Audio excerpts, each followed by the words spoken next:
Bon, en fait, ce qu'il faut savoir, c'est que depuis que il y a eu les décrets européens par rapport à la guerre en Ukraine, Ouais. comme tu l'as dit tout à l'heure, il est vrai que c'est plus compliqué qu'avant pour aller en Russie. T'as pas de vol direct, donc tu es obligé de passer Tu par la n'as, Turquie. En en Algérie, tu peux fait, y aller. En Algérie. en fait, en fait, pour aller en Russie à l'heure actuelle, bon ben moi, par exemple, là, je t'appelle, tu vois, moi, je suis en France, je suis en vacances, je suis revenu voir ma famille, Ouais. tu vois. Et en gros, pour aller en Russie, si tu veux y aller en avion, c'est soit tu prends un vol où il y a une escale à Belgrade ou à Istanbul, D'où? En ah, partant d'où? De France? en partant de France, en partant de D'accord. France. Mais il D'accord. faut savoir que les courtiers de vol, en fait, ils te montrent pas toujours ces vols.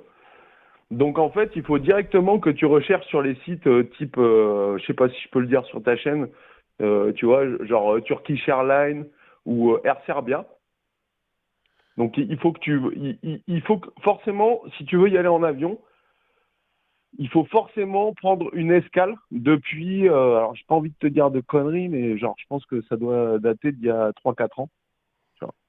Depuis que l'espace européen, en fait, l'espace aérien européen, ils ont fermé, il y a que Belgrade ou Istanbul pour aller par l'avion.